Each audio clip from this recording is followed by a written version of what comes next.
बात उम्मीद है आप सब खैरियत से होंगे। तो आज मैं आपको बताऊँगा कि जो है पेपर के कितने नंबर होते हैं, ठीक है? और वर्कशॉप के कितने मार्क्स होते हैं, क्विज़ के कितने नंबर हैं और पेपर के कितने नंबर हैं। उन चारों चीज़ों को कलेक्ट करके अगर यूनिवर्सिटी रिज़ल्ट बनाती है, तो आपको कितने-कितने नंबर लेने होंगे, ठीक है? अभी देखें अ, जो असाइनमेंट है, असाइनमेंट के जो हैं वो 100 नंबर हैं। ठीक है, 100 नंबर दोनों असाइनमेंट्स के 200 नंबर हुए, तो उनकी एक अलग वो कंपोनेंट एवरेज यूनिवर्सिटी बनाती है, ठीक है? जिसमें से आपको ना 50 कंपोनेंट एवरेज लेनी होती है, ठीक है?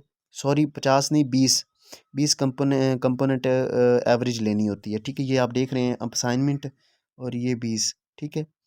तो ये 100 जो होती है कंपोनेंट एवरेज होती है दोनों असाइनमेंट्स की, लेकिन उसमें से अगर आप 20 लेते हैं ना कंपोनेंट वेटेज, तो आप पास हैं असाइनमेंट्स में, ठीक है?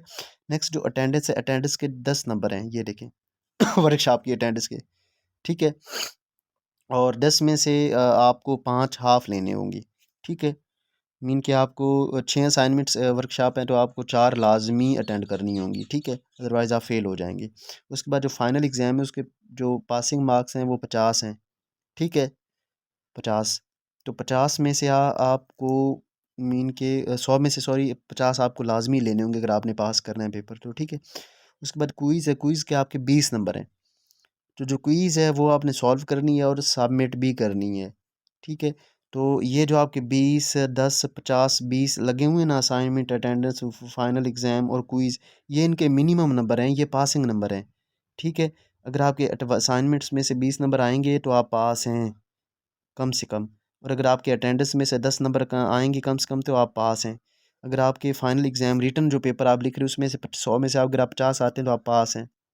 अगर आपके क्विज़ में से 20 नंबर आते हैं तो तभी आप पास हैं, और इन चारों को कलेक्ट करके आपका फाइनल रिज़ल्ट बनता है, ठीक है?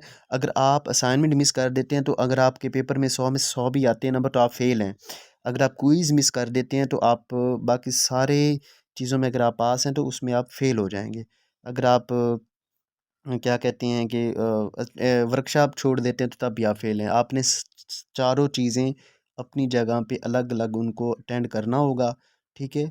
और उनमें आपने अच्छी परफॉर्मेंस देनी होगी तभी आप पास होंगे, ठीक है? तो ये चीज़ आपने माइंड में रखनी है।